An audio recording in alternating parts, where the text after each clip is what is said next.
então a gente vai ter que atualizar, mas é bem tranquilo. Tá lá, também estão lá as instruções no GitHub. Então, vou abrir aqui a minha máquina virtual, para fazer no ambiente igual a vocês. Vou abrir aqui, então, o GitHub também, para a gente acompanhar. Então, o link do GitHub, eu já vou colar aí para vocês. Não sei se todos vocês têm, mas se vocês quiserem acompanhar, eu prefiro particularmente acompanhar pelo GitHub, por questão de que ele fica formatadinho, bonitinho, né? Mas como o Caetano já mencionou para vocês, também dá para vocês acompanharem pelo arquivo de texto que tem lá dentro do diretório. Então, hoje a gente vai fazer então o Lab 4, que é o Lab de adsorção de metano numa zeólita com Gran Canônico Monte Carlo. Tá.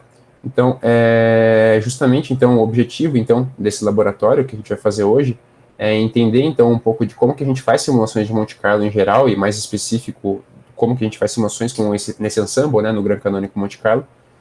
Entender, então, um pouquinho do Cassandra, assim como a gente teve que se familiarizar com o LAMPS, então aqui entender um pouquinho a estrutura dos arquivos de entrada do Cassandra e como trabalhar com ele.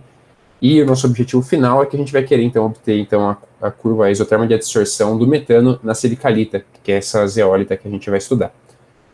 E daí a gente vai comparar, então, baseado nos dados que todos vocês aí vão contribuir, a gente vai poder comparar, então, com os resultados experimentais.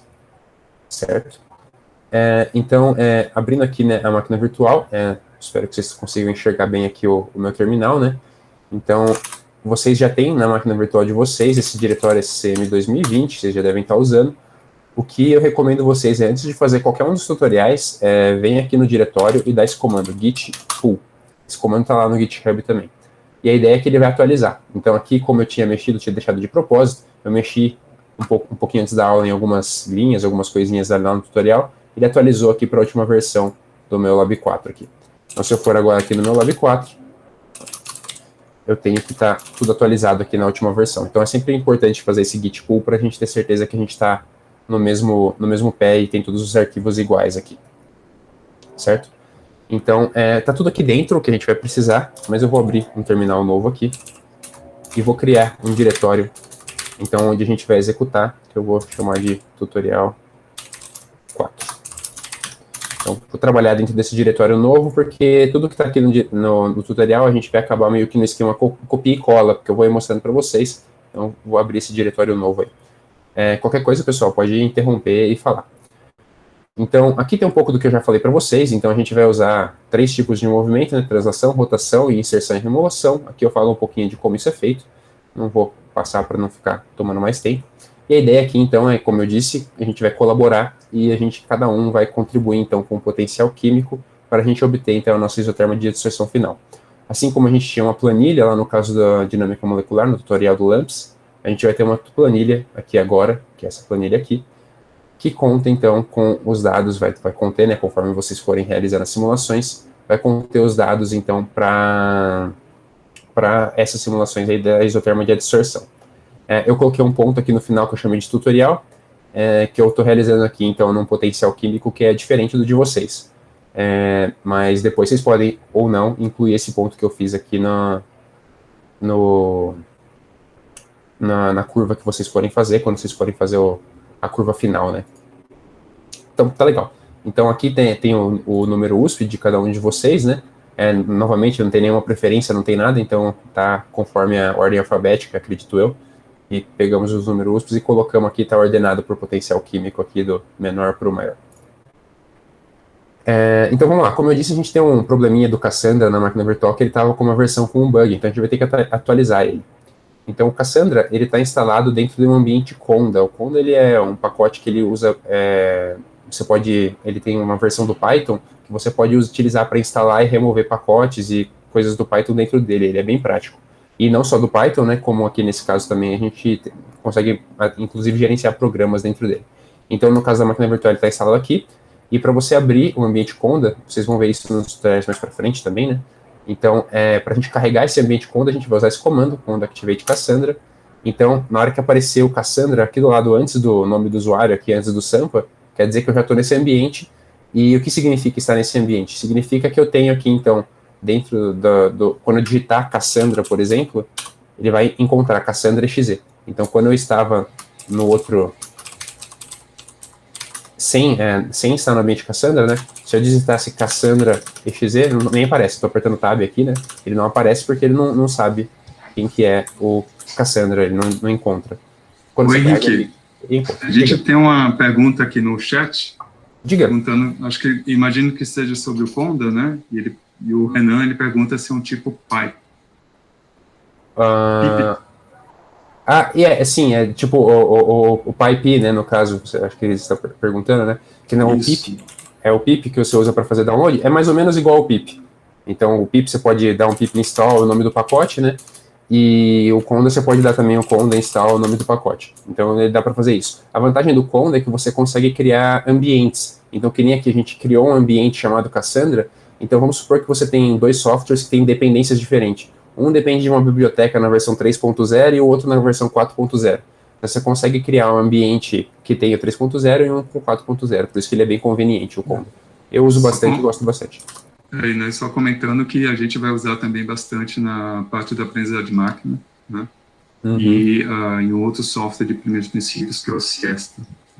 Sim, sim. Então, o Conda ele é bem conveniente em vários casos. E hoje em dia, né, mais e mais programas que a gente usa, eles disponibilizam, né, no caso, programas científicos, né, eles disponibilizam a instalação pelo Conda, o que acaba facilitando também muitas vezes do que você tem que compilar todo o código, às vezes dá um certo trabalho. Então, o Conda também facilita nesse sentido. Mas bem, então a gente abriu o ambiente do Cassandra aqui, né, e agora eu só vim aqui e copiei, então, esse comando, que é o que a gente vai fazer para fazer a atualização. Então, eu copio aqui, dou um Enter, ele vai processar aqui um pouquinho. No meu caso, ele já está atualizado, mas no de vocês ele vai possivelmente perguntar se você quer mesmo atualizar, você vai apertar Y, apertar Enter, e ele vai atualizar daí, finalmente. Certo? Então aqui ele já está, todos os pacotes requisitados já estão instalados, ele já sabe que está na última versão do Cassandra aqui. Outra coisa também é que a gente, para visualizar, a gente vai usar um script Python, que é disponibilizado com Cassandra, e ele depende desse Python TK. Então também vocês copiam esse comando aqui, coloca no terminal, aperta Enter, ele vai pedir a senha, né? A senha está lá no tutorial, mas vocês têm a senha aí também do superusuário, e você instala então esse pacote também para você poder visualizar então os gráficos que a gente vai visualizar aqui durante o tutorial. Henrique, temos uma outra pergunta. Lauro, essa pasta, na verdade, foi criada pelo Henrique, né? Ele não está aí. Ele usou o comando, a pasta tutorial 4, usada a partir do comando mkdir espaço tutorial 4. Isso, então eu vim aqui, né, então vou voltar para o meu outro terminal, estou com 2 terminais abertos aqui. Então aqui no meu Lab 4 é onde está todo o conteúdo do GitHub, né, mas eu falei, não, como eu vou ir fazendo do zero com vocês, eu vou pegar e vou criar um diretório novo. Então eu vim aqui, abri um terminal novo, dei um mkdir tutorial 4, e aqui ele vai criar, né, já está criado, e daí depois eu dei um cd tutorial 4, então para entrar no diretório. Então, eu estou nesse diretório agora, que se eu olhar aqui, eu dei um ls para listar o conteúdo do diretório, ele está vazio. Pois bem. Então, eu estou nesse diretório vazio aqui, e a gente vai fazer tudo, como eu disse hoje, tudo do zero mesmo. Então, nos outros tutoriais tinha alguns arquivos já meio pronto. Aqui a gente vai, nem que seja no copia e cola, mas a gente vai ter que criar os arquivos, para a gente sentir, né? Então, a gente vai ter que modelar, então, o metano, então, na fase gasosa. Como eu disse, a gente vai primeiro simular o reservatório, então, o metano em um certo potencial químico, que vai me dar uma certa pressão no meu reservatório. E daí depois eu vou simular, então, o metano dentro, absorvendo na silicalita, no meu material, e daí eu vou, para poder tirar, então, em uma certa pressão, eu tenho uma certa quantidade de metano absorvido na minha zeólita. Então a gente vai ter que modelar o metano de alguma maneira, a gente já fez isso na dinâmica molecular, né? No primeiro tutorial a gente otimizou lá, ele estava no PLSA, que era aquele modelo que tinha então o carbono com os 4 hidrogênios, mas quando a gente fez o outro tutorial, que era o da viscosidade, o tutorial lá da dinâmica, ele estava utilizando o modelo United Atom, né? Que era aquele modelo um modelo coarse grain, onde você tem que o seu metano ele é representado por uma única bolota, um único átomo ali, que ele tenta de alguma forma capturar tudo que o meu metano com os 5 átomos tem, né?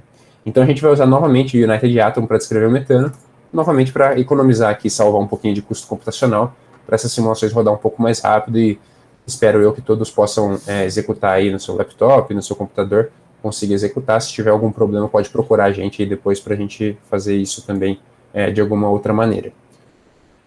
Mas bem, o Cassandra, então, ele lê arquivos do tipo PDB para gerar as topologias, né? Então a gente vai ter que criar um arquivo PDB para o metano, para poder gerar a topologia do metano.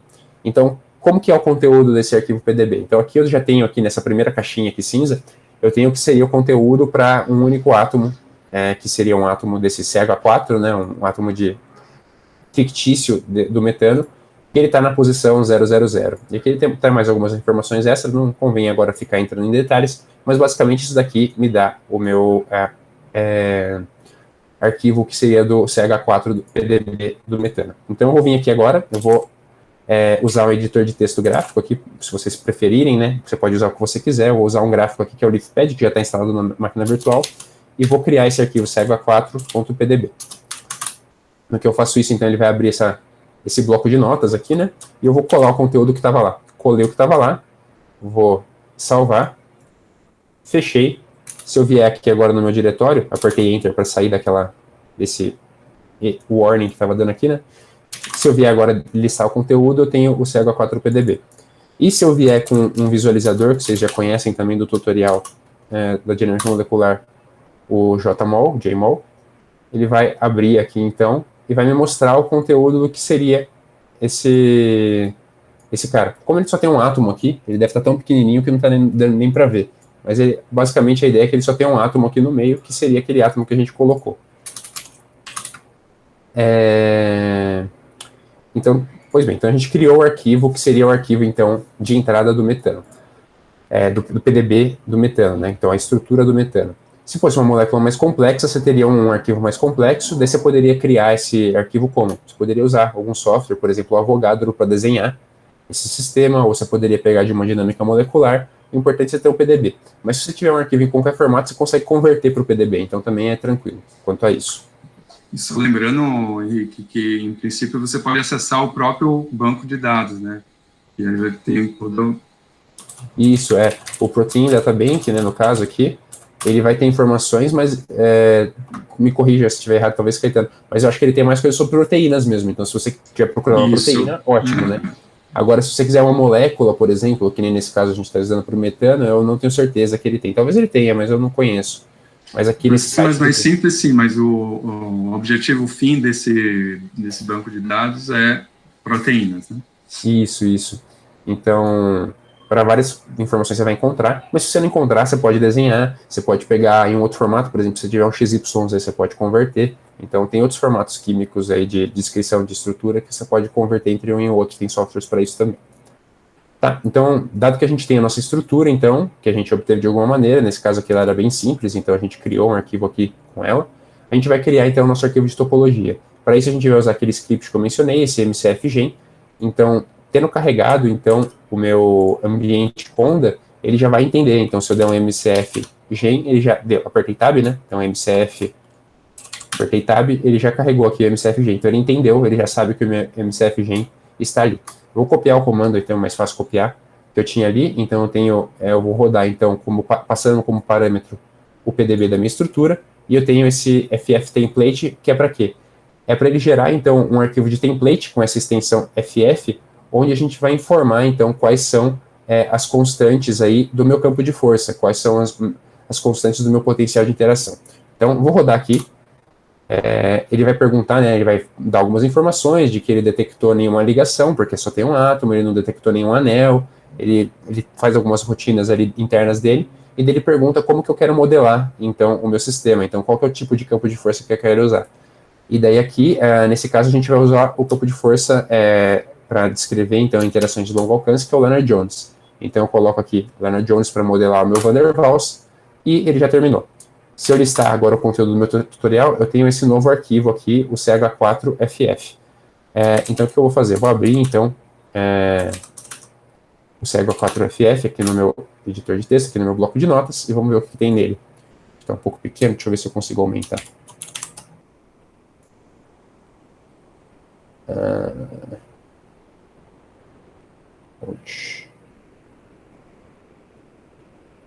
Está um pouco melhor, acho, para ver, né?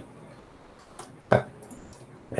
Então, a gente tem aqui, né, o conteúdo desse arquivo que ele gerou, esse FF, e basicamente o que ele está dizendo é que ele só tem um tipo de átomo, e daí ele me dá qual que é esse tipo de átomo, é um átomo do tipo CH4, o meu potencial, então, é do tipo Lennard-Jones, que eu acabei de informar para ele, eu disse para ele, eu não tenho um tipo de diedro, porque essa molécula não tem diedros, e aqui é a parte que a gente vai precisar preencher agora, que é a parte non-bonded, que é como que são as interações não ligadas, né, então a interação intermolecular dessa molécula de metano com uma outra molécula de metano ou com outro sistema. Então aqui eu tenho que passar então qual que é o meu sigma e o meu epsilon de Lennard-Jones, assim como a carga. Então, vindo aqui voltando para o tutorial, eu já passei isso pronto para vocês, então eu posso só copiar aqui o que está no tutorial, vou aumentar um pouquinho também. Só copiar aqui o que está na caixinha do tutorial, vou colar aqui. Basicamente, então, eu estou modelando o meu metano aqui com esse modelo United Atom, onde tem um raio de Van der Waals aproximadamente de 2,73 angstroms, e o meu epsilon aí, que dá a profundidade do meu poço, né, do Lennard-Jones, de 148. A unidade aqui é kJ por mol. Certo? Então eu tenho...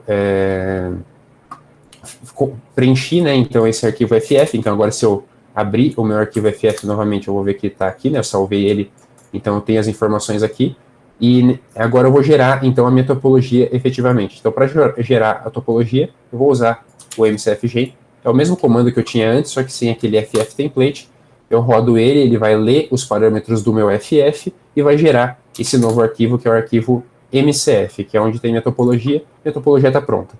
Então, agora a gente tem a topologia aqui do metano. Então, vamos abrir para ver como é que está, né? Então, se eu abrir o meu CH4MCF, para a gente ver como é que é essa topologia, né? Então, tudo que tiver depois desse ponto de exclamação, ele entende como comentário. Então, ele já joga alguns comentários aqui, falando que ele criou baseado nesse CH4.pdb. Ele fala como que eu deveria colocar os parâmetros para cada tipo de potencial, mas ele já colocou automaticamente, né? Então, aqui no Atom Info, o que ele está passando para mim é que eu tenho, então, somente um átomo, é um átomo desse tipo CH4, e aqui são os parâmetros de interação que eu tenho aqui, então. Ele do meu epsilon e do meu sigma do Lennard-Jones. Aqui embaixo eu teria informações sobre ligações, mas como essa molécula é muito simples, só tem um átomo, então eu não tenho nada disso. E aqui também é sobre como que ele faz a escala as interações, né, não ligadas. Então, ele dá, no caso, interação entre vizinhos 1, 2, ele vai colocar o fator 0, ou seja, 1, 2 não interage por Lennard-Jones nem Coulomb, 1, 3 não interage por Lennard-Jones nem Coulomb, 1, 4 também não interage, vizinhos até 3 ligações distantes, e a partir do 1, 4, né, no caso, ele começa a interagir, na verdade. E também ele já traz aqui, lembra que eu estava falando no Configurational Bias Monte Carlo, ele traz uma informação aqui que seria informações do fragmento. Então aqui ele basicamente está dizendo que eu tenho um tipo de fragmento onde o átomo 1 está ligado com o átomo 1, é basicamente isso. Então, ou seja, eu só tenho um fragmento com um átomo. É isso que ele está me dizendo. Por que ele tem isso aqui já? Porque em moléculas mais complexas, ele vai usar essa informação então para reconstruir e amostrar os graus de liberdade internos da molécula. Mas essa é a nossa topologia, ele gera automático, a gente só abriu para dar uma olhada mesmo. Então agora a gente tem nosso diretório aqui que deve ter esses 3 arquivos, sendo que o mais importante deles então é esse arquivo MCF, que é a nossa topologia até o momento. Pois bem, então a gente já tem um dos ingredientes para a nossa simulação, né? Eu falei para vocês que a gente ia precisar então da nossa topologia e do nosso arquivo de entrada. Henrique, diga. Há uma pergunta aqui no chat. Quanto à questão das interações de vizinhos, se você poderia voltar a comentar. Comento sim. Talvez, deixa eu ver se eu acho alguma coisa daqui do... Deixa eu ver se tem alguma coisa pronta, se tiver é mais fácil. Nada muito pronto, mas vou abrir aqui uma coisa qualquer. Não deu certo. Bem, vou voltar lá para o meu slide, para o meu arquivo. Então, basicamente assim, quando você tem uma molécula com ligações, né, você tem, então, que os vizinhos, eles são primeiros vizinhos, então eles estão ligados um ao outro. E o potencial de interação ele é dado por aquele potencial de mola que o Caetano já mostrou, a gente viu na dinâmica molecular. Isso que eu estou falando aqui, ele vale tanto para o Monte Carlo, que nem a gente está vendo aqui, quanto para a dinâmica molecular. Esse tipo de escalar aqui, a interação de vizinhos aqui, ele faz na dinâmica também. E a ideia, então, é que os primeiros vizinhos ali, eles já têm um termo de energia, que é aquele termo harmônico de potencial de interação. Então, eles não vão interagir, os primeiros vizinhos, de acordo também com o potencial de Lennard-Jones e com o potencial de Coulomb. Então, os primeiros vizinhos, eles interagem somente por aquele termo de ligação. Segundos vizinhos, quem seriam os segundos vizinhos? É quando você tem um ângulo. Então, quando você tem um ângulo ali, você tem que esse cara que é a ponta do meu dedo com a ponta do outro dedo, eles estão separados por um átomo, aqui que eu tenho aqui em cima nesse vértice do triângulo, mas eles são segundos vizinhos aqui, né? Eles também não interagem por Lennard-Jones e Coulomb. Então, a ideia seria que você vai botar um fator zero, que é esse fator que eu coloco ali, então eu vou multiplicar a minha interação de Lennard-Jones e Coulomb desses dois átomos por zero, porque eu não estou considerando. 1,3 a mesma coisa, então até quando você tem ali formando átomos, meu diedro ali, ele não está considerando ainda o 1,3. Já para 1,4 e para frente, você tem um fator aqui que a gente está colocando um fator de 1. Ou seja, para átomos que estão além de três ligações, né, para 4 e para cima, você tem então um fator de 1, que eu estou multiplicando, para a minha interação de Lennard-Jones e Coulomb. Ou seja, ele está fazendo a interação de Lennard-Jones e Coulomb completa. Dependendo do campo de força, você vai ter que você pode ter uma escala de meio. Então, o OPLS ele usa uma escala de 0,5 para energia de Coulomb e para Lennard-Jones. O Amber ele tem uma outra escala. Então, cada campo de força ele tem uma regra assim, para como átomos 1,4, dentro da mesma molécula, como eles interagem. Entre moléculas, né, intermolecular, todos os átomos interagem com todo mundo. Mas dentro de uma mesma molécula, você tem essas regras. Não sei se deu para responder. Eu só acrescentaria que não é que você está tirando, essas interações não estão sendo desprezadas, né? Elas estão embebidas dentro da descrição da ligação. Isso, justamente. Então, você já tem aquele termo harmônico, né? A sua energia que você precisaria para descrever essa parte já está ali dentro. Então, por isso você não vai computar ela duas vezes, né? Você tira da ligação.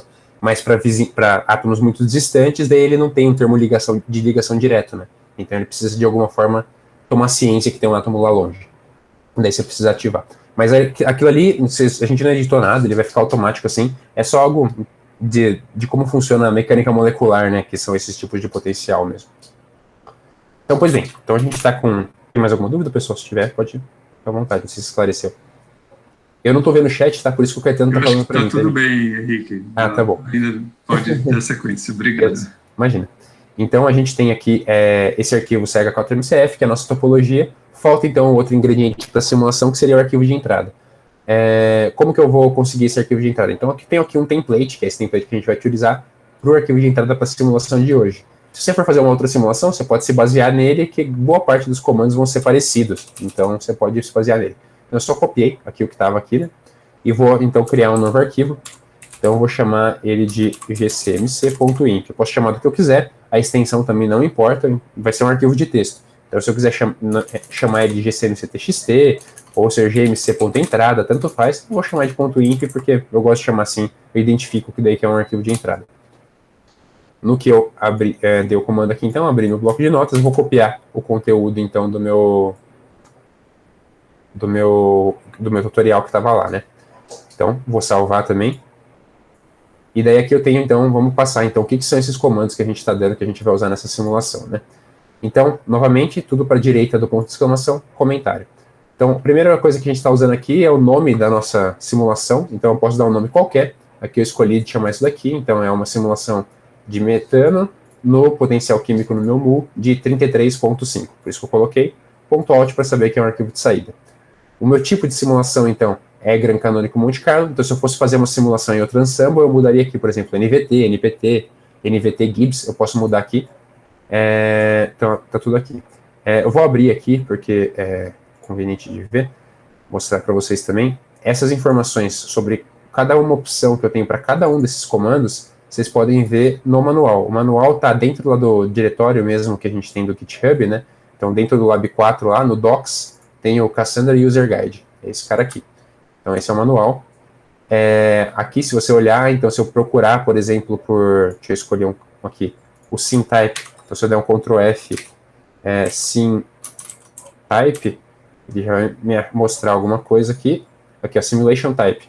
Eu iria falar, embaixo você tem que ter um caractere, daí quais é o tipo de opções que eu tenho. Então, NVT, NVT-MC, NPT, então ele te me mostra tudo. Então, no manual você pode ir procurando por essas palavras-chave, né? A única coisa que substitui o underline por um espaço, porque ele não entende o underline na hora de procurar. Então, aqui eu dei só um Ctrl F e procurei sem o underline, ele entende e me mostra aqui no manual qual que é a opção para cada um desses comandos que eu tenho. Mas eu vou comentando aqui os que estão aqui. Então, o número de espécies que eu tenho aqui nesse caso é somente 1, só tenho um metano, então o número de espécies é 1. E aqui, sobre o Van der Waals, né, então a gente está usando interações do tipo Lennard-Jones, e onde a gente está usando aqui um raio de corte bem grande, um raio de corte de 50, porque a nossa caixa vai ser muito grande. Como a gente está fazendo uma simulação de gás, apesar de, depois de 20 angstroms, você quase não ter a energia de interação ser quase zero, estou usando um raio de corte bem grande aqui, porque essa simulação vai rodar em 1 segundo de todo jeito. Então, coloquei aqui um raio de corte bem grande. O tipo de carga, então, como que eu estou tratando minhas interações eletrostáticas? Nesse caso é nenhum, porque nosso átomo ele foi modelado, se a gente olhar aqui no arquivo, né, eu vou pegar aqui já, então a gente colocou atom type charge 0, então o nosso átomo ele não é carregado, nossa molécula de metano não é carregada. Então eu estou dizendo que eu não tenho nenhum tipo de carga, então não vou ter interações de tipo de carga. Aqui novamente aquela mesma coisa do interscaling, e aqui a outra parte, que é uma parte que a gente vai brincar um pouquinho, explorar no tutorial agora, que é o mixing rule. O que é esse mixing rule? Então, para o caso de interação metano, como a gente só tem um átomo, eu vou estar interagindo um átomo com o mesmo tipo de átomo. Então, os parâmetros de interação são esses mesmos que estão aqui do lado, que a gente está dando, esse sigma e esse epsilon. Quando a gente tem espécies químicas diferentes, então vamos supor que a gente tivesse uma molécula mais complexa, ou a gente tivesse um metano com um ao átomo, né? Eu precisaria dizer como que, por exemplo, o carbono de uma molécula está interagindo com o hidrogênio de outra molécula. E isso, ele não tem esses termos cruzados, que a gente chama, ele não tem no meu campo de força. O campo de força, ele traz informação somente para os átomos da mesma espécie. Então, aqui, esse mixing rule, ele está simplesmente dizendo qual que é a regra que eu vou usar para misturar esses parâmetros. Esse LB significa Lorentz-Berthelot. Eu não vou entrar em detalhes aqui do que ele faz, mas basicamente o que ele faz é uma média geométrica ou uma média aritmética, as regras normalmente são isso, do meu sigma e do meu epsilon para as diferentes espécies. Então aqui a gente está usando o Lorentz-Berthelot. Uma parte que a gente já usou aqui na informação no LAMMPS, né, quando a gente foi inicializar as velocidades, é a informação da semente. O que é essa semente? Vocês já devem ter feito o curso, com certeza já fizeram, né, o curso de introdução à computação. Imagino que vocês tenham visto talvez o básico de gerador de números aleatórios, né? Então, como é que funciona o gerador de números aleatórios no computador? Então, ele, na verdade, ele é chamado, na verdade, né, é um gerador de números pseudo-aleatórios. Por que pseudo-aleatórios? Porque você consegue reproduzir eles, então ele não é aleatório. E o que você usa para reproduzir, então? Eu uso para reproduzir uma semente, que é um primeiro valor que eu vou passar para inicializar esse gerador, que baseado naquele valor, ele vai inicializar e ele vai me dar uma sequência de números. Então, se eu passar esse mesmo valor, ele vai gerar sempre a mesma sequência. Se eu mudar esse valor, ele vai gerar sequências diferentes. Então, em Monte Carlo, como a gente vai estar lidando o tempo todo com números aleatórios, por que a gente vai estar lidando o tempo todo? Porque na dinâmica a gente só usava o número aleatório lá, a gente só usou para gerar as velocidades iniciais. Aqui não, aqui a gente vai usar para modificar o meu sistema. Então, quando eu der um deslocamento no átomo, por exemplo, eu vou dar um deslocamento aleatório. Então, eu vou sortear um número aleatório para dar esse deslocamento. Eu vou sortear números aleatórios para aceitar ou rejeitar com o meu metrópolis. Então, o gerador de números aleatórios tem um papel bem importante aqui no Monte Carlo. E, no caso, no Cassandra, ele tem um gerador de número aleatório bem robusto, implementado. Não me lembro agora qual que é, mas se eu não me engano é o Mersenne Twister, não tenho certeza. E o que eu preciso passar para ele, então, é só aquela semente inicial, né? No caso do Cassandra, ele usa 2 números, porque ele mistura esses 2 números aqui, eu nem sei exatamente como ele faz isso, para falar bem a verdade, mas ele vai usar esses 2 números que eu passo para gerar uma semente que ele vai mandar para um gerador de número aleatório. Então eu tenho que passar 2 números para ele. Eu vou modificar aqui. Então, como que eu gero uma semente? Bato no meu teclado, gerei um número. Aqui começou com 0, não ficou legal. Mas gerei um número. Quantos dígitos tem que ter? Em geral, coloco, sei lá, uns 7, 8 dígitos, não sei. E zerei aqui, outro número aleatório. Então, ao fazer isso, o que eu estou fazendo? Eu estou dizendo para o meu gerador de números aleatórios gerar uma semente baseada nisso aqui e me dar uma sequência. Então, toda vez que eu mudar isso aqui, eu vou dar uma sequência de números aleatórios diferente, eu vou estar fazendo uma simulação diferente. Então, é importante quando você for fazer, por exemplo, tréplicas da sua simulação, você quer verificar se a sua simulação está correta, se não ficou preso em nenhum mínimo, você mudar, então, a sua semente. Então, o básico aqui de semente de gerador número aleatório. Ô, Henrique, a gente tem uma pergunta aqui no chat, né, que é relativa a uma questão sobre se essa simulação ela estaria fornecendo arquivos de posição no final, o output é outro tipo de interpretação. Bom, lá, o Lauro próprio colocou se a pergunta não ficou clara, mas eu imagino que você esteja fornecendo sim, né? Isso, o que a gente vai ter, assim como na dinâmica, né, a gente vai ter uma trajetória. Eu coloco entre aspas porque não é uma trajetória de fato, né? Mas eu vou ter as estruturas, diversas posições, então, que vai ser a mostrada do meu ensemble, conforme o ensemble que eu estiver simulando. Então, vai ter um arquivo XYZ, vai ser a extensão dele, que vão estar as estruturas todas lá dentro. E a gente vai ter outros arquivos de saída, né, onde a gente vai estar guardando os valores instantâneos ou os valores médios das propriedades também. Então, o arquivo .prp, que a gente vai ver, ele vai guardar os valores instantâneos das propriedades, depois de modo que você pode fazer uma média e observar qual que é a evolução daquela propriedade. Mas, sim, no final, a gente vai observar uma estruturinha, dá até para fazer um filminho, vamos dizer assim. Na prática, você vai ter uma coleção de configurações, mas que não necessariamente ela é uma dinâmica ali, né? Isso. Justamente. Aquela ideia do filme, né, que tinha no slide do Caetano ontem. Então, a dinâmica, ele é um filme completo, né? Você vê, você tem uma sequência, você tem uma historinha. O Monte Carlo é um monte de fotos, né? Mas não é um filme, uma sequência. Então, como se tivesse recortado aquele filme, embaralhado ele todo e colocou ele numa sequência. Isso que é o Monte Carlo. Então, você não tem a informação temporal, né, de qual que é a dinâmica, do caminho que ele fez, mas na prática os dois vão ver, pelo menos idealmente, a mesma coisa, vamos dizer assim, em termos de configuração, né? Mas para tempos longos, simulações longas, etc. Esse per energy aqui, o que ele faz é simplesmente uma maneira de acelerar o cálculo, então ele guarda as informações da energia de todos os pares para acelerar o cálculo. O custo disso é que ele usa um pouquinho mais de memória, mas como a gente está se tratando com simulações pequenas aqui, é tranquilo deixar isso ligado, e em geral eu sempre deixo ligado. Aqui é o meu raio de corte curto. O que é esse R cutoff low? Basicamente é a distância para a qual, se eu tiver dois átomos, um em cima do outro, ou tão perto quanto essa distância for, eu já rejeito automaticamente, porque eu sei que isso vai me dar uma energia muito alta, então eu já nem me dou ao trabalho de calcular energia, porque calcular energia tem um custo computacional. Então, eu uso aqui um certo número, então, se esses átomos tiverem uma distância de 1 angstrom ou menor, eu já rejeito a minha configuração, porque eu sei que isso vai explodir minha energia, vai ficar uma energia muito alta que eu não vou aceitar mesmo. Então, você pode mexer nesse valor, mas em geral é sempre legal usar 1 angstrom ou menos aqui até, para rejeitar essas configurações que vão ter átomos muito próximos. E aqui agora, finalmente, a informação da molécula do sistema que a gente está utilizando. Então, a gente vai passar então a topologia, esse CH4MCF, e aqui do lado eu tenho o número máximo de moléculas que eu vou ter na minha simulação. Então, eu joguei um número aqui de 1100. Por que eu tenho que passar o número máximo? Porque ele tem que alocar recursos na memória, né? Então, como a gente está fazendo uma simulação que o número de moléculas N é variável, a princípio pode ser que a gente começasse a colocar molécula, e dependendo do tanto de memória que eu reservei para isso, não vai caber mais. Então, você tem que passar de antemão para ele aqui qual que é aproximado aqui, você pode pôr uma margem de segurança, né? É o número de moléculas que eu vou ter no máximo do meu sistema. Então, eu coloquei aqui um valor de 1100, que acho que vai dar conta para todos os casos. Aqui, informação sobre a caixa de simulação. Então, a gente tem uma caixa de simulação. Por que aqui tem uma? Né? Na dinâmica, a gente só falava, não, é minha caixa, é minha trajetória, e normalmente é uma só. Né? Mas aqui, em alguns ensembles, no Monte Carlo, você pode ter mais de uma caixa. Mas aqui nesse nosso, no Grand Canonical, a gente vai ter só uma caixa de simulação. É uma caixa cúbica com 100 angstroms de lado. Então, aqui estão informações sobre a caixa.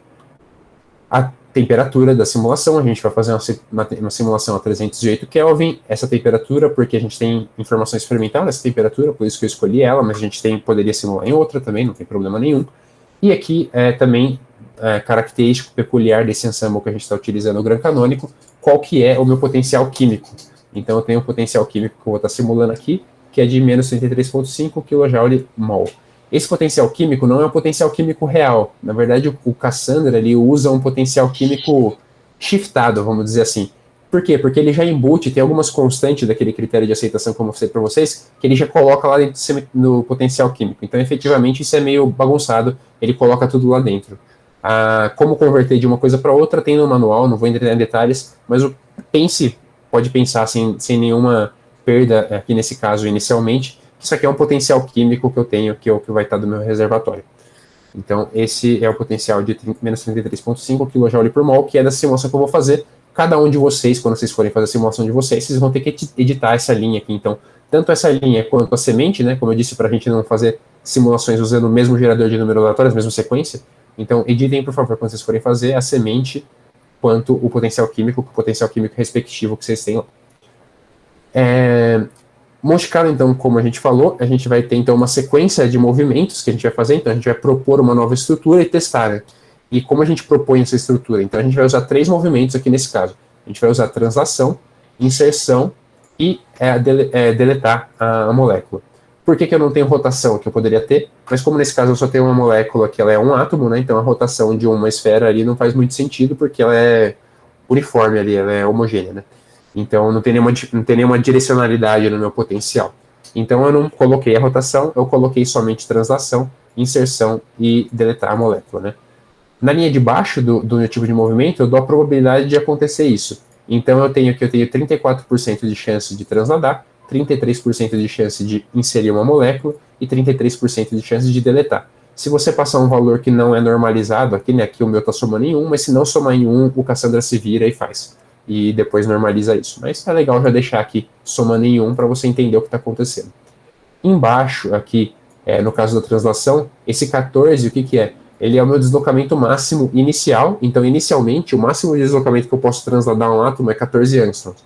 Isso ele vai ajustando durante a simulação, quando você usa uma opção ali embaixo que eu vou falar, que é essa equilibração aqui. Mas esse é o máximo inicial que ele vai usar. Na hora de inserir uma molécula, então, eu vou estar usando aquele Configurational Bias Monte Carlo, que eu mencionei.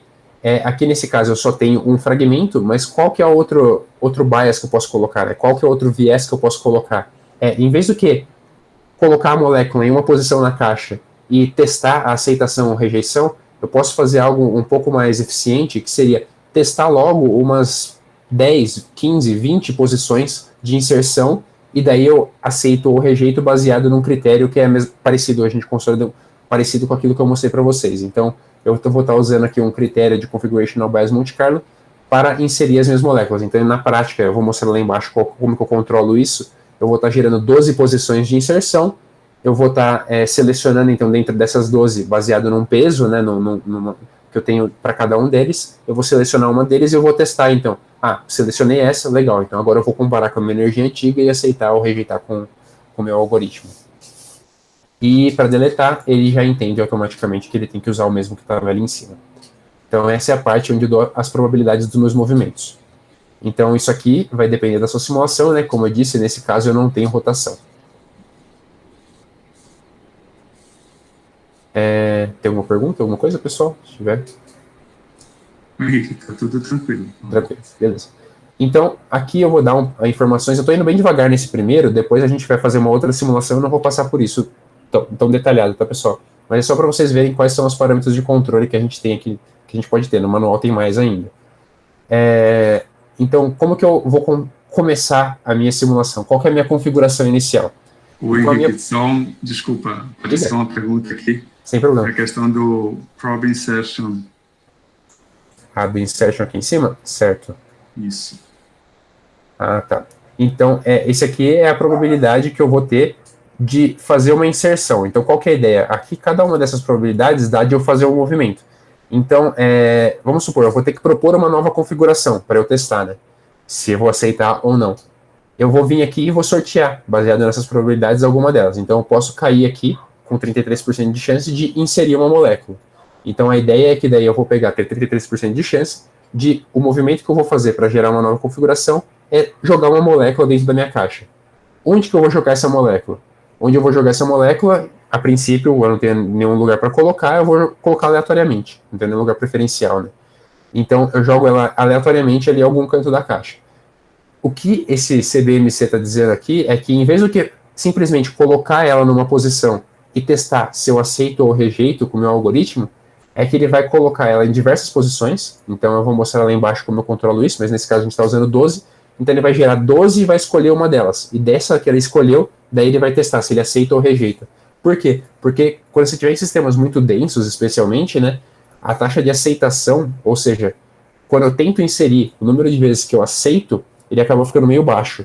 Então, quando eu faço esse esquema de testar vários e só depois verificar se eu aceito ou não, eu acabo aumentando a minha taxa de aceitação. Então, eu aceito mais vezes. Então, eu introduzo um custo computacional extra aqui, mas, em compensação, eu aceito mais configurações. Então, eu consigo, quando eu aceito mais, eu estou conseguindo variar mais a minha configuração, então passear mais no meu espaço de fase, né?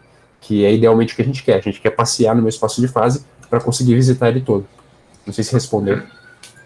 Eu acho que sim. E a outra questão é sobre esses pesos, né? Em termos das probabilidades.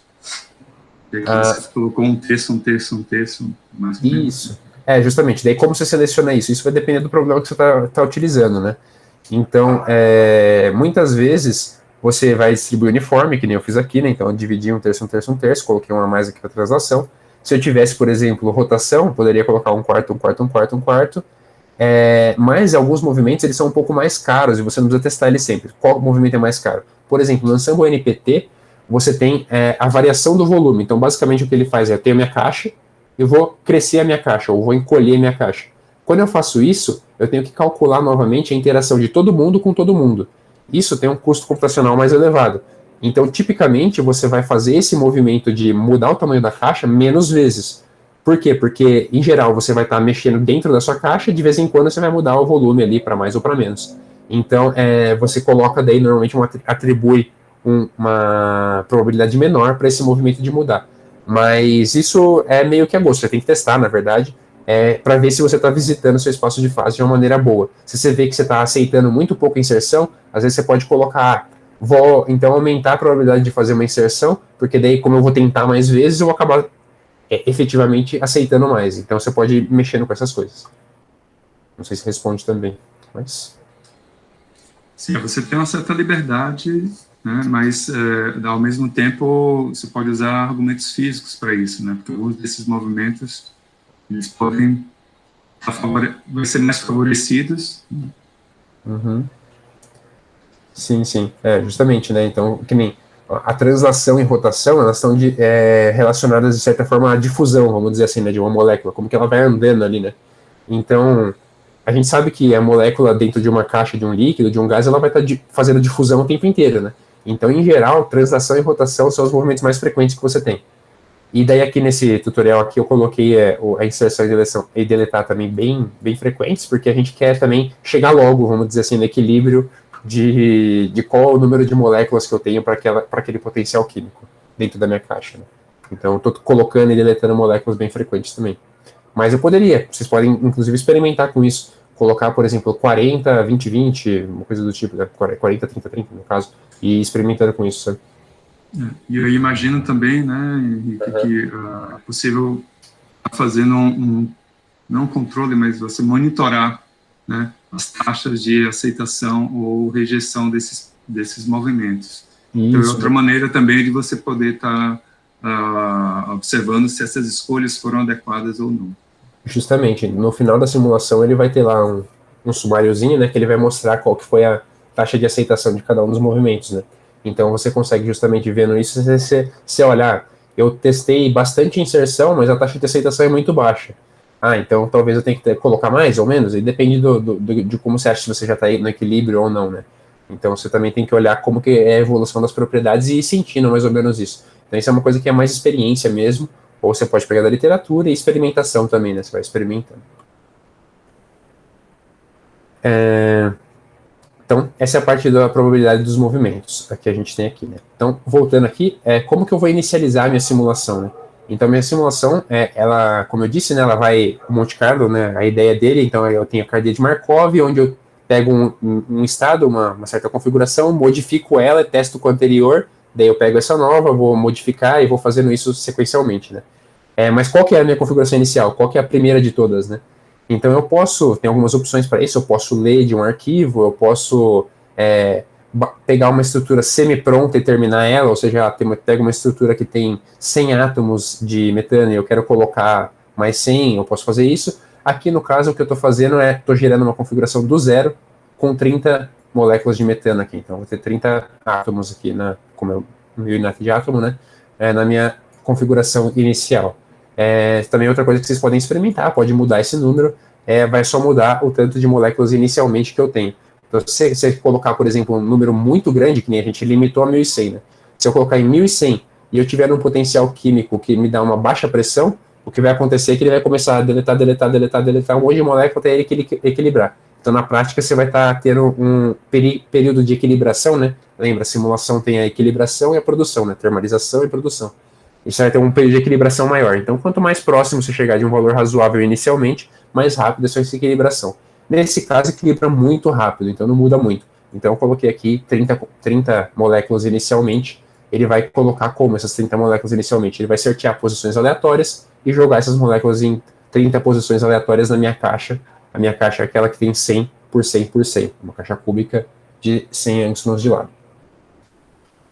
Então, esse run type, ele me diz o quê? É aquilo que eu estava falando, né? Então, aqui eu tenho que 14 angstroms é o meu deslocamento máximo inicialmente que eu tenho para minha translação. Quando eu estou fazendo uma simulação do tipo equilibração, ou seja, quando eu ainda não estou fazendo uma simulação final aí, eu ainda não sei qual que é exatamente o meu deslocamento máximo que vai me dar uma taxa de aceitação perto de 50%, que é em geral o que as pessoas buscam. As pessoas buscam em Monte Carlo de sistemas moleculares chegar em taxas de aceitação que são perto de 50%.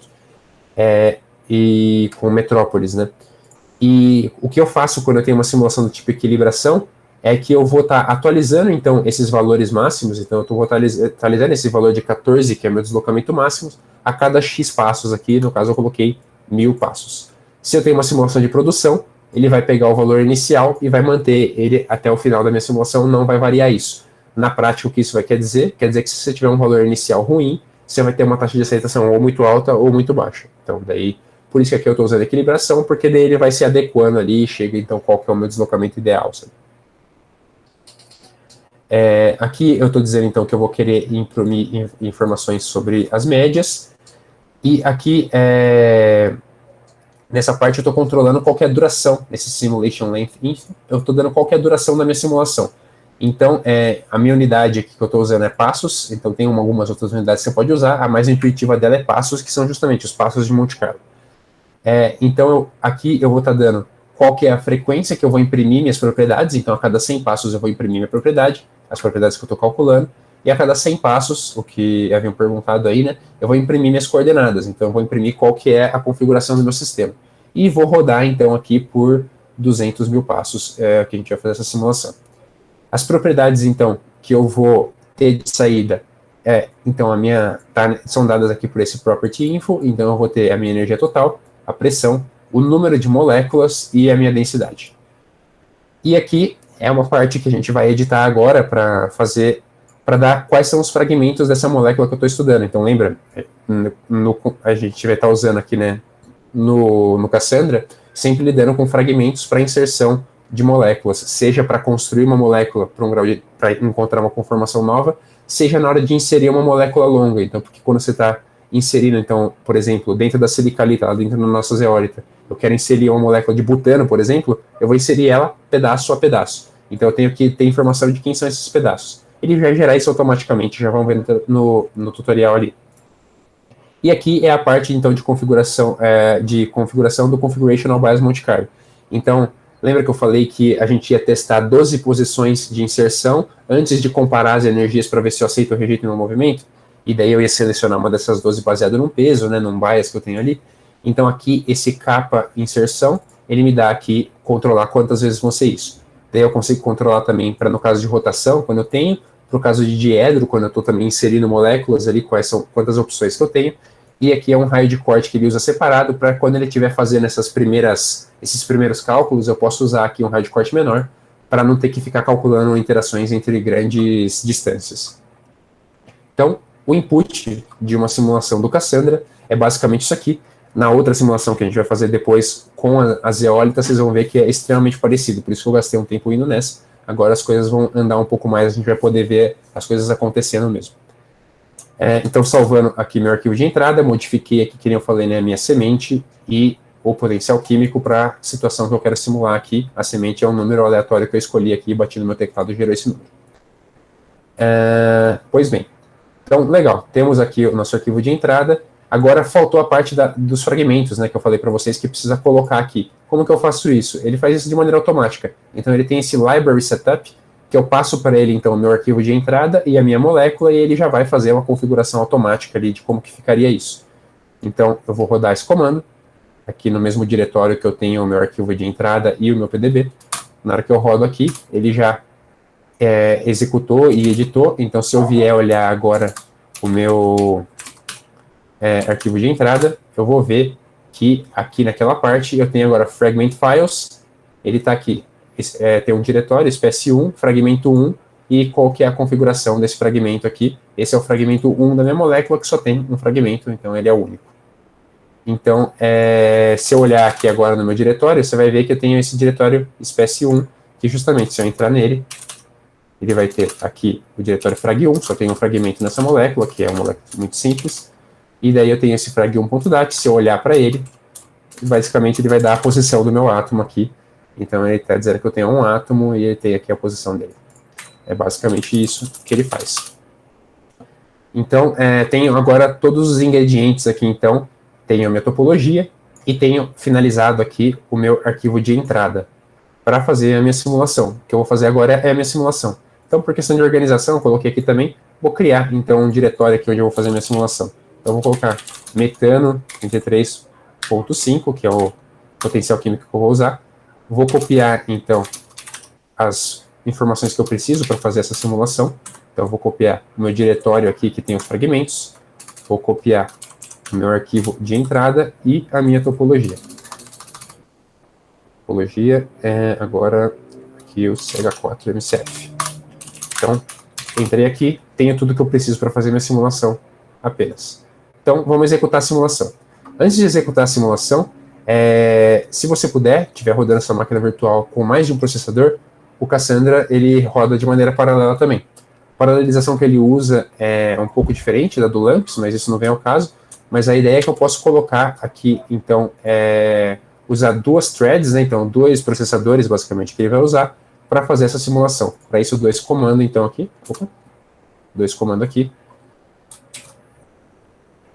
E ele vai entender, a partir de agora, o Cassandra, que ele vai fazer uma simulação usando duas threads. Se você tiver uma máquina virtual que você tem somente um processador, você coloca aqui igual a 1, não tem problema. A simulação vai rodar um pouquinho mais devagar, mas não é nada absurdo. E vou executar, então, o Cassandra finalmente. Esse no-hub é para ele liberar o terminal, para eu poder acompanhar na simulação. Aqui é o arquivo de entrada que eu estou passando para ele, então eu não preciso redirecionar o arquivo de entrada, ele sabe que o nome que vier aqui é do arquivo de entrada, e vou redirecionar a saída que iria para a tela para esse gcmc.out. Então, vamos executar essa simulação roda em segundos.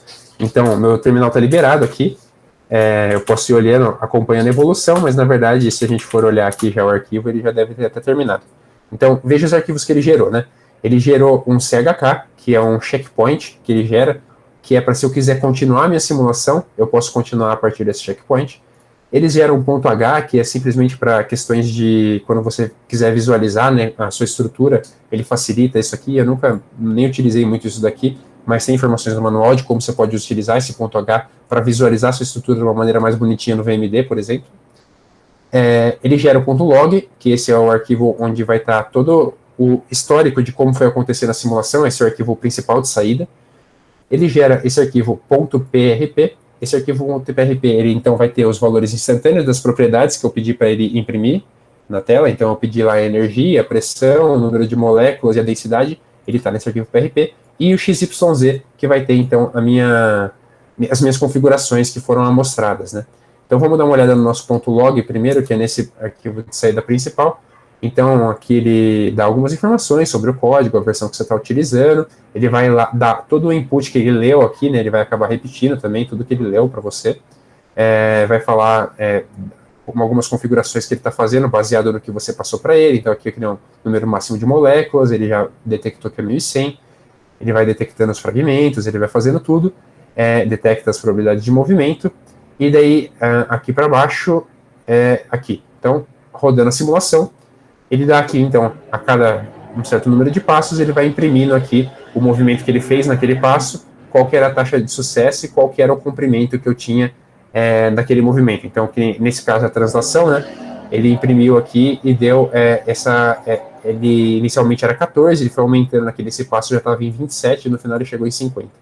Então, eu queria imprimir algumas informações, e no final, aqui ele dá, então, aquele sumário que seria quais são as taxas de aceitação, então. Então, aqui, eu tenho aqui translação, inserção e remoção, né, deletar uma molécula. Então, tem o número de vezes que eu tentei, o número de trials que eu fiz. Então, como eu coloquei uma distribuição mais ou menos uniforme, né, você vê que esses números, o da translação é um pouquinho maior, que era 1% maior, mas eles são muito parecidos. Aqui eu tenho a taxa de sucesso de cada um deles, e vejo que aqui é a taxa de sucesso, como eu estou em gás, né, essas taxas de sucesso ficam bem altas, ou seja, quase todo movimento que ele propôs, ele acabou aceitando. Então, ele inseriu e removeu moléculas, transladou moléculas e foi aceitando tudo e visitou meu espaço de fases aí de uma maneira bem caótica, ali, bem uniforme, e passeou por tudo. A gente já vai ver um pouquinho como que isso reflete nas propriedades.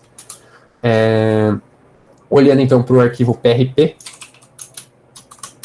então o meu PRP ele vai dar aqui as minhas propriedades instantâneas, os valores. Então aqui, em função do meu passo de Monte Carlo, eu tenho a energia total em kJ por mol, a pressão em bar, o número de moléculas e a densidade. Então, em cada um dos passos eu consigo visualizar isso. Eu não vou ficar olhando muito para cá, porque a gente vai visualizar isso de uma maneira gráfica já. E eu tenho também o XYZ, que basicamente ele vai ter as minhas trajetórias. Então, ele dá aqui, inicialmente tinha 30 átomos, a posição de cada um dos átomos. Depois, ele, na segunda configuração que ele salvou, que é a cada 100, lembra? Então, no passo 100, ele tinha 47, já tinha inserido algumas, e assim por diante. Vamos visualizar, então, como que fica, então, essa trajetória aqui no final, né? Para isso, vamos usar, então, o JMOL mesmo, a trajetória aqui, eu chamo de trajetória de dinâmica, né? Mas como seriam as configurações? Então, eu abro o JMOL aqui, ele vai carregar depois de um tempo. Os pontos estão bem fininhos aqui, né? Bem pequenininho. Tem um jeito de aumentar isso, que é vir em console e vou dar um comando aqui para aumentar isso. Oi, Henrique, a gente tem um comentário aqui no chat. Se seria possível você voltar no momento da execução. Certo, eu volto sim. Tá, depois eu volto aqui então. Então vamos voltar para a execução. Então, a execução, quando eu rodei, eu executei esse comando aqui, no-hup. Esse no-hup é o quê? É para eu poder continuar usando o terminal enquanto executa a minha simulação. Então, mesmo que eu feche meu terminal, eu venho aqui e feche, minha simulação vai continuar executando. É diferente de se você usar só o e-comercial, por exemplo, que se você fechar o terminal, a simulação também para. Então, o no-hup, ele libera o terminal mesmo. E daí eu passo, então, o arquivo de entrada, e aqui eu tenho esse GCMC out, que é o arquivo de saída, que é o que ele imprimiria na tela, ele vai jogar nesse GCMC out. Eu vou mostrar que ele não imprime na tela muita coisa, ele imprime nos arquivos mesmo. Então, isso aqui é o jeito que eu executei, né? Então, como que eu sei que está executando ainda? Eu vou acompanhando, por exemplo, olhando para o log aqui, e quando eu olhar no final aqui, ó, do meu log, eu tenho aqui que simulação completa, né? Então, quer dizer que ele já terminou.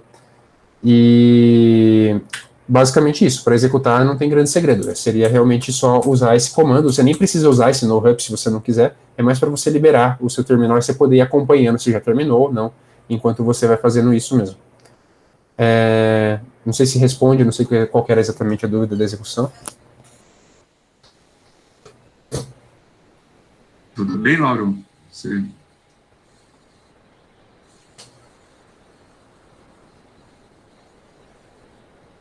Mas, bem, vou dar prosseguimento aqui, então.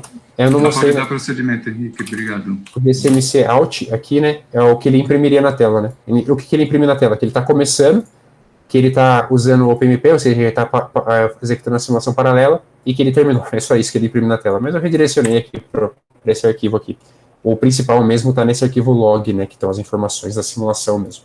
Então, voltando só para a nossa trajetória, para nossas configurações, né? Então, para eu visualizar isso aqui um pouquinho melhor, eu vou vir aqui no console e vou dar um space fill, colocar um valor aqui 3.0, aumentou essas bolinhas para a gente ver, né? Então, inicialmente eu tinha essa configuração, se eu for passando aqui nessas setinhas, ele vai dando como é que a configuração foi mudando. Então, se eu for passando aqui, ó, ele foi inserindo algumas, foi mudando, ele vai colocando aqui. Então, aí ele armazena, né, tudo isso, e que está nessa história, e agora eu vou molhar, então, está nesse XYZ, eu vou molhar, então, agora para as propriedades, então, do nosso sistema, que está nesse arquivo PRP. Para isso, a gente vai usar um scriptzinho, que é esse plot, que está dentro do diretório que vocês baixaram do GitHub. Então, eu vou copiar aqui ele. Veja que você vai ter que mudar aqui, né, se você mudou o seu nome do seu arquivo, então o meu é 33.5, se você mudou o seu, por exemplo, ou não, né, você vai mudar aqui para o nome do arquivo, .prp. E na hora que eu aperto Enter, ele vai me perguntar o que eu quero imprimir, que gráfico que eu quero gerar, né. Então eu posso gerar de energia total, pressão, número de moléculas e densidade. Vou gerar primeiro aqui da energia total, então eu aperto 1, ele já gerou esse gráfico aqui da minha energia total em função do número de passos de Monte Carlo, né? Então você vê que a energia total muitas vezes ela fica aqui próximo de zero, e em alguns pontos ela está negativa, em alguns pontos até positiva, dependendo então de como estão as minhas configurações, mas ela está meio que oscilando, né? Você não vê nenhuma tendência muito clara. Depois a gente tem que olhar para outras propriedades. E por que ela fica muito próxima de zero aqui nesse caso, né? Em vários pontos ela está zero. Porque como é um sistema que está em fase gasosa aqui, ele, em muitos pontos, eu tenho uma molécula muito longe uma da outra, então ela mal sente, então a minha energia fica quase zero. Às vezes, quando ela está numa distância que é uma distância mais favorável, né, uma molécula um pouco mais próxima da outra, mas não grudada, que é dado pela relação de dispersão, a minha energia fica negativa, e às vezes, ocasionalmente, como o Monte Carlo ele vai testando, e às vezes aceita configurações de alta energia, eu tenho umas configurações de energia mais altas, energia positiva até, que eventualmente eu tinha meu sistema numa configuração favorável, um átomo aproximou do outro e ele aceitou. Daí ele dá esse pico aqui de energia. Isso aqui vai ser dependente de qual a situação, qual o potencial químico você está simulando. Então, aqui no tutorial eu mostro, né, para um outro potencial químico, nesse caso aqui o potencial químico 28, que é um sistema mais denso, já menos 28 kJ/mol, você observa algo mais parecido com o que a gente observou na dinâmica, por exemplo, né? Então ele vai ser sempre negativo, ou seja, todas as moléculas estão sempre interagindo com todo mundo, e ele tem oscilações, né? A energia sobe, mas ela não sobe muito porque ele é negativo no geral como um todo. E para sistemas, dependendo menos densos, a gente observa essas coisas como eu observei aqui, né? Então, isso aqui é a energia. Então, como que eu sei que eu estou na minha produção, fase de produção ou fase de equilibração, né? É olhando para essas propriedades. Então, quando eu olho para isso aqui, que eu estou olhando aqui nesse caso, eu vejo que depois aqui de, não sei, 50 mil passos aqui, mais ou menos, ele já está meio que oscilando em torno de uma média. Então, ele já meio que equilibrou. Então, eu posso considerar, depois dos 50 mil, quando sendo já a minha fase de produção. Antes disso, eu ainda estava equilibrando, estava baixando minha energia, então não dá para eu considerar. Então, na hora de calcular médias, a gente vai levar isso em consideração. Bem, então eu fiz aqui para energia, vamos olhar para pressão.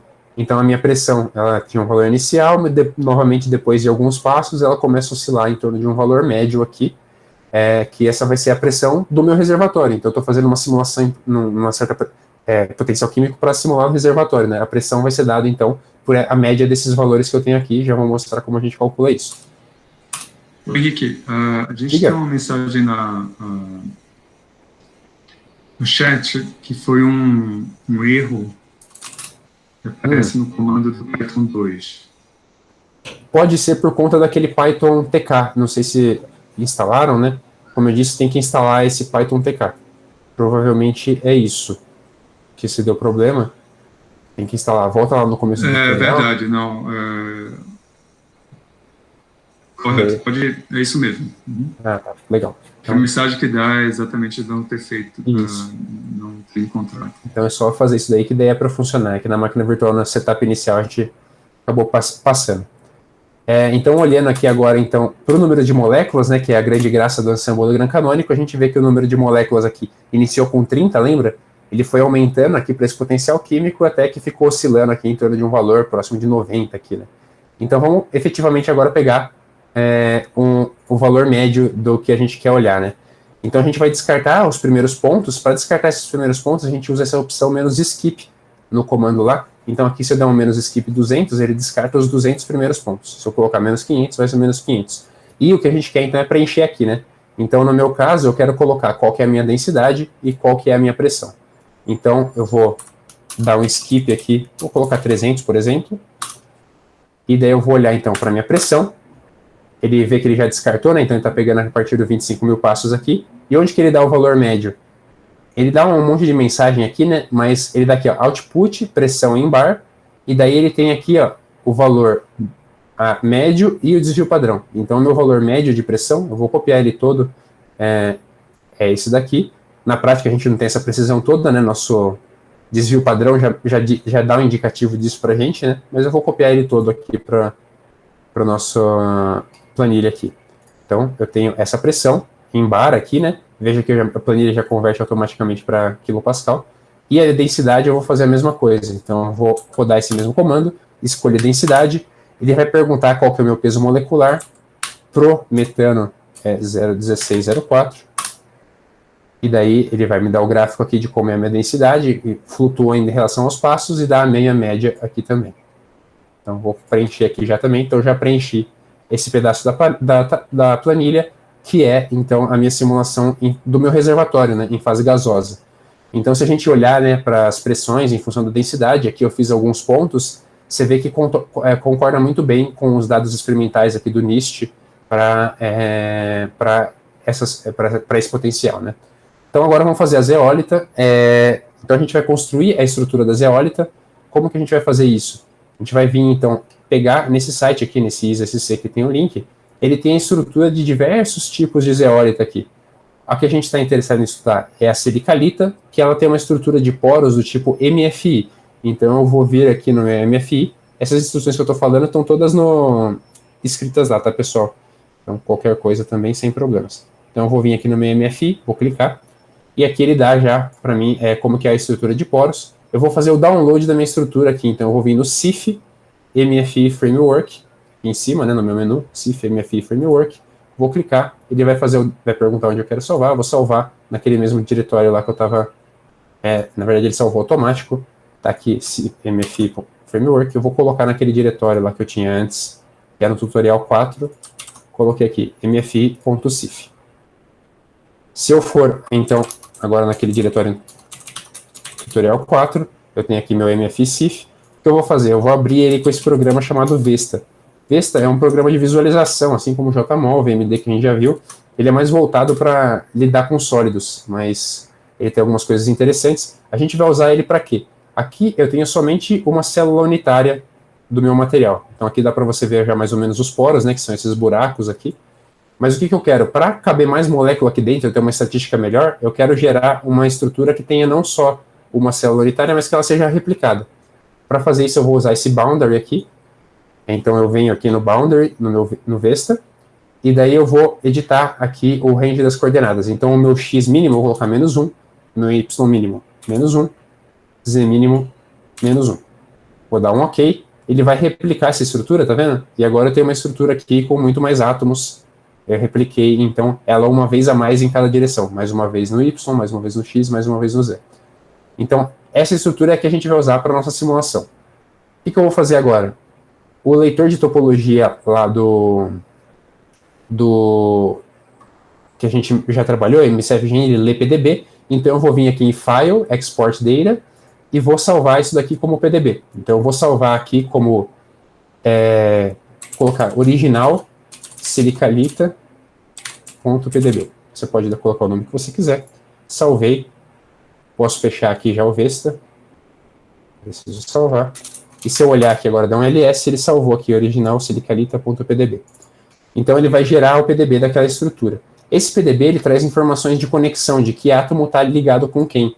Só que, como a gente quer usar essa estrutura rígida, a gente não quer que ele interprete ela como uma estrutura flexível que tem ligações. Então a gente vai tirar essas informações que falam das conexões. Então eu vou usar esse comando aqui. Esse comando basicamente ele vai imprimir todas as linhas que não tenham connect, ou seja, tudo que não for as linhas que mostram as conexões do meu arquivo, e vou jogar a saída para o silicalita.pdb. Então eu vou usar esse comando. Se eu olhar agora o meu silicalita.pdb, vai ter aqui todos os meus átomos do meu sistema, e não tem nenhuma informação de conexão. Enquanto que se eu olhar o meu original, ele vai ter as informações de conexão aqui no final, tá vendo quais átomos estão ligados com quem. Então a gente está removendo porque a gente não quer uma estrutura flexível. A nossa estrutura da silicalita ela vai ser rígida. Agora, um outro passo que eu vou fazer é, na hora que a gente for estudar a adsorção, a gente vai querer partir da estrutura onde a gente tem inicialmente a silicalita.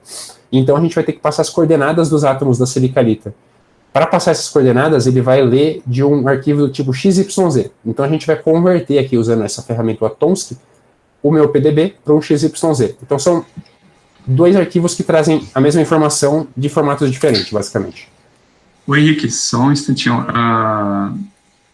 Tem não uma pergunta, mas um comentário que acabaram se perdendo na hora de estar baixando a estrutura. Se você poderia dar retomar claro, um pouco. Sem problema. Pra... Então, eu venho aqui no site, né, no ISSC. Essa estrutura que a gente vai estudar, ela é desse tipo MFI, que está falando aqui, né? Então, se eu vier no site, eu vou olhar essa tabela que tem um monte de tipo de estrutura de zeólita, né? Eu vou pegar aqui, então, MFI.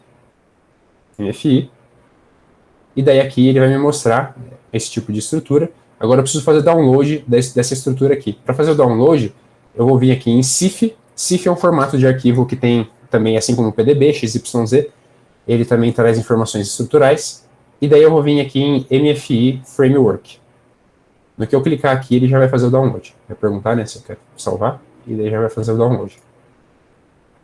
Então, basicamente encontra a estrutura MFI, vai abrir essa tela, na hora que você clica, venho em CIF, MFI Framework, e faço o download da estrutura. Eu coloquei essa etapa para vocês verem que tem diversos tipos.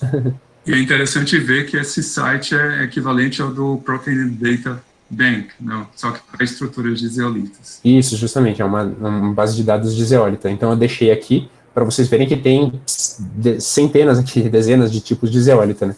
Então vocês podem investigar, se quiser fazer um projeto, você pode pegar um tipo de zeólita aqui, ver para que ela é interessante e tentar fazer distorção. Você pode passar a sua vida inteira estudando zeólita. Justamente.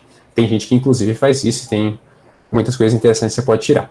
E daí a parte de replicar, né, tá aqui também, tem um print da tela, né, mas você vai vir em boundary, colocar -1, dar um ok, ele vai gerar a estruturona, daí eu vou em file, export data e salvo o meu PDB. E daí eu tava aqui, então eu salvei, eu limpei a parte de conexões, né, e agora eu vim aqui e gerei um XYZ. Esse XYZ, se eu abrir aqui e visualizar, então eu vou abrir com JMOL de novo, para visualizar, ele vai ser o quê? Ele vai ser basicamente a minha estrutura, aquela mesma que eu repliquei. Você consegue visualizar aqui a estrutura de poros dela, bonitinho, como é que é. Então, aqui estão os zigue-zague, por isso que você não vê nenhum poro direito. Mas você vê só aqui, então, que eu só mudei o formato da estrutura. Porque na hora de inicializar a simulação, ele pede um XYZ, por isso que eu fiz isso. Pois bem, então a gente tem que gerar topologia, procedimento de gerar topologia, a mesma coisa que a gente fez antes, pessoal. Então, vou vir usar o MCF-Gen no meu PDB com um FF template do tipo Turner Jones. Ele vai ter gerado, então, o meu FF, silicalita.ff. Então, eu vou abrir o meu silicalita FF. Daí, eu vou ter que rolar agora, porque tem bastante átomo, né? Eu vou rolando, ele vai dando cada átomo, qual que é o tipo de cada um dos átomos que tem. E aqui, antes das cargas, ele tem depois dos átomos e antes das cargas, ele vai ter, então, a informação sobre os parâmetros não ligados para o oxigênio e para o silício. Essas informações a gente vai estar usando um potencial, que é esse potencial de Joule aqui, então já estão copiadas aqui facinho, só vou copiar e colar. Então, se você usar um potencial diferente, você vai ter que usar informações diferentes aqui, mas para esse potencial você veja que só o oxigênio aqui que tem informações, o silício efetivamente nem tem nem epsilon nem sigma. Potencial bem simples. Então coloquei aqui, salvei, agora eu vou gerar minha topologia final. Topologia final eu gero dando o mesmo comando, só que sem esse FF template. Então ele vai ler os parâmetros do meu FF para cada um dos átomos e vai gerar o meu MCF, que é a minha topologia final. Então, se eu der um ls aqui depois de rodar, ele tem a silicalita MCF. O conteúdo, ele é muito parecido com aquele que a gente já viu, então, que agora tem mais átomos, né? Mas o conteúdo é basicamente aquele que a gente já tinha visto. Pois bem, então a gente já tem pronto a topologia da minha zeólita e do metano. Vamos agora, então, fazer o arquivo de entrada para minha simulação. Então, eu vou fazer um novo diretório aqui, em vou colocar a distorção, 33.5. Eu vou copiar, então, aqui a minha silicalita MCF para esse diretório, que é a minha topologia. Eu vou copiar também já, para poupar tempo, o meu diretório que tinha a informação de fragmento, eu vou copiar ele aqui e vou chamar ele de espécie 2. Então eu estou renomeando, né, copiando, passando de espécie 1 para espécie 2. Por que espécie 2? Porque espécie 1 agora vai ser a zeólita. Então a espécie 2 vai ser o metano. Então eu só estou copiando, renomeando ele ali para o meu diretório. Vou copiar também a minha topologia do metano para esse diretório. Então, se eu for no meu diretório agora, eu tenho, então, a topologia da silicalita, do metano, e a informação de fragmento do metano. O que faltou copiar aqui? Faltou copiar a estrutura inicial que eu vou ter, a minha estrutura inicial que é só a silicalita. Então, preciso copiar esse XYZ para o diretório também. Então, se eu olhar no diretório agora, eu tenho as topologias, a minha estrutura inicial, que eu vou usar, e a informação de fragmento do metano. Falta o arquivo de entrada. Então, eu vou criar um arquivo de entrada. Vou copiar o conteúdo que está aqui no GitHub. Esse vai ser meu arquivo de entrada.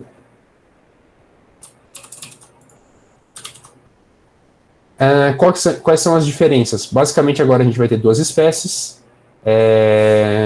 A gente vai ter que informar os dois tipos de molécula. Eu só vou ter uma única molécula de silicalita, né? Uma única estrutura da minha zeólita. E eu tenho uma caixa de tamanho diferente. Qual que é o tamanho dessa caixa? Essa caixa, ela tem o tamanho da minha estrutura, da minha silicalita. Como que eu descubro isso? Eu descubro isso, vou salvar aqui. Lá no Vesta também, eu posso fazer. Também está em mais detalhes lá no tutorial. Mas se eu vier e abrir a minha estrutura novamente, MFI aqui, se eu rolar nessa caixinha aqui embaixo que tenho do Vesta, no começo lá, ele me dá os parâmetros de rede, que são o quê? São o tamanho desses vetores aqui, em cada uma das direções, A, B e C. Então, o que eu fiz? Como eu repliquei lá uma vez para cada lado, né, então ficou com dimensão 2 por 2 por 2. Então, eu vou multiplicar isso aqui por 2, isso aqui por 2, isso aqui por 2. Então, se eu olhar lá o meu... Já está pronto, né? Eu estou mostrando para vocês como eu fiz, mas já está pronto no arquivo de adsorção aqui. Então, se eu olhar aqui no arquivo de adsorção, ele já tem essas dimensões, que é aquela dimensão vezes 2, o y vezes 2 e o z vezes 2. Então, é uma caixa ortogonal desse tipo. Aqui, do potencial químico, eu não vou inserir e remover a minha silicalita, então eu coloquei nada aqui, none. Igualmente aqui embaixo, none, mas pro metano eu tenho. Metano que é o segundo, como é que ele sabe que é o segundo? Porque ele é o segundo que aparece no Molecule Files aqui. Então eu tenho aqui essas informações sobre o metano, qual que é o potencial químico e o CBMC. E a estrutura inicial, ela vai adicionar a configuração de silicalita que eu tenho. Então inicialmente eu tenho uma estrutura, silicalita XYZ, que tem uma molécula da silicalita e 0 moléculas de metano. Então agora o que eu vou fazer? Eu vou adicionar 0 moléculas de silicalita e 50 moléculas de metano. Se vocês quiserem ver mais informações sobre esse add-to-config, pode olhar no manual, vocês vão ver como é que ele funciona, mas basicamente é isso. Eu estou usando ele para ler aquela estrutura inicial da minha zeólita e adicionar 50 moléculas de metano. E o resto, tudo igual aqui o que a gente tinha antes. Aqui agora eu coloquei como espécie 2, né, que seria do meu metano. Então, a princípio, eu já tenho tudo pronto e eu poderia rodar a simulação. Qual que é o problema? Justamente aquela regra de combinação que eu estava falando de parâmetros não dá muito bom nesse caso. Então, se eu usar a regra de combinação de Lorentz-Berthelot, o que eu vou ter é algo mais ou menos assim. Essas curvas juntinhas aqui que eu tenho são os valores experimentais. E essa curva roxa foi a curva que eu calculei usando o Lorentz-Berthelot. Então, você vê que ele não deu muito ruim. Ele não deu muito bom, né? Está meio fora aqui, né, do que a gente tem do número de moléculas absorvidas nessas pressões. Essa aqui já é a minha isoterma de adsorção, que é o nosso objetivo final. Então, o que eu vou fazer? Eu vou pegar agora e vou modificar essa regra. Como que eu vou modificar? Eu vou passar, tem um artigo que ele estudou isso, que é esse potencial de Du, aqui, desse artigo, que ele já otimizou esses valores de interação do metano com o silício e com o oxigênio da silicalita. Então, como ele fez isso, eu só vou vir aqui no meu arquivo de entrada e vou trocar esse Mixing Rule LB, eu vou trocar ele por esse Custom, onde agora eu passo as regras de interação. Então, oxigênio e silício tem esse epsilon e esse sigma, e oxigênio com metano, epsilon e sigma, silício com metano, epsilon e sigma. Fazendo isso, a gente vai estar melhorando aqui, porque foi otimizado, vai estar melhorando a interação, então, de como fica. Agora a gente pode só, então, finalmente rodar a nossa simulação, que vai rodar em 2 minutos aqui, no tempo final de a gente finalizar a aula aqui. Então, estou rodando a simulação. Depois que eu dou o no-up, eu aperto Enter, ele vai dar essa mensagem, eu aperto Enter de novo e meu terminal está livre. Então, eu posso aqui dar, por exemplo, um less para visualizar o que está acontecendo nesse arquivo log, e daí se eu aperto End no meu teclado, ele vai mostrar o que está acontecendo. Então, aqui ainda não mostrou nada, mas ele está executando a simulação. Outro jeito de ver a simulação executando é dando um top. Se eu dou um top, ele vai me mostrar os processos que estão executando. Então, você vê o Cassandra, que ele está executando ainda, usando 190% de CPU, ou seja, está usando os 2 processadores lá que eu pedi para ele. Para sair do top, você aperta a tecla Q, ele sai. Então, vai demorar uns 2 minutinhos, mais ou menos, para finalizar essa simulação. Daí, o que a gente vai ter que fazer? A gente vai ter que pegar a média, então, do número de moléculas para a gente colocar, finalmente, aqui na nossa tabela. E daí ele vai calcular automaticamente qual que é o número de moléculas absorvidas nessa unidade, que é mol por quilograma, que é tipicamente o que é reportado experimentalmente.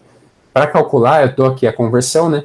Mas basicamente eu tenho que pegar a densidade da silicalita, o volume da minha célula, o número de Avogadro, e daí eu consigo converter o número de moléculas que eu tinha por célula unitária nesse mol por quilograma. Só que veja que é moléculas por célula unitária. Como a gente estava simulando uma célula 2 por 2 por 2 por 2, a gente tem que dividir por 8 também. Então aqui na planilha é justamente isso que ele faz. Então ele vai pegar o número que a gente colocar, vai dividir por 8, e daí depois ele vai multiplicar por aquele fator de conversão para dar o valor final. Vamos ver se já terminou, já é para ter terminado. Ainda não, mas deve estar no final. Vamos ver como é que está aqui.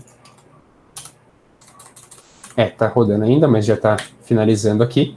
E daí o que a gente vai fazer é pegar a média, né? Então, para pegar a média, a gente vai usar de novo o Python, esse script, o plot aqui, .py. Se eu rodar ele, então, aqui a simulação ainda não finalizou, né? Mas vamos ver como é que está o andamento. A minha estrutura, a minha energia, ela está oscilando aqui, então, em torno mais ou menos de uma média.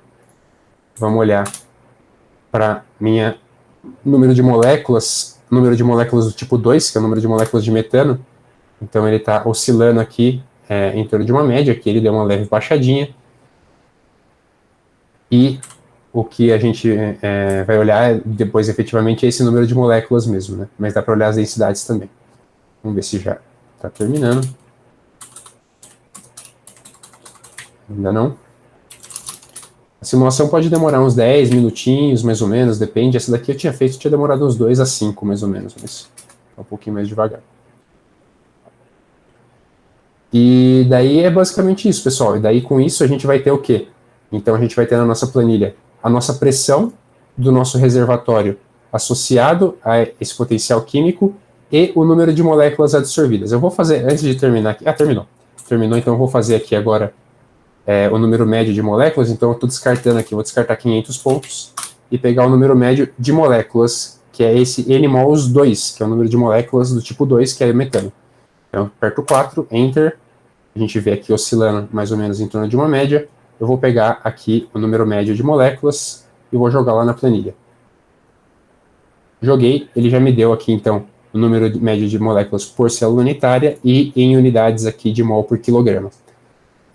O que a gente vai fazer, então? Quando tiver todo mundo pronto aqui, a gente vai poder comparar isso com o experimental. Para fazer isso, as instruções estão aqui embaixo, né?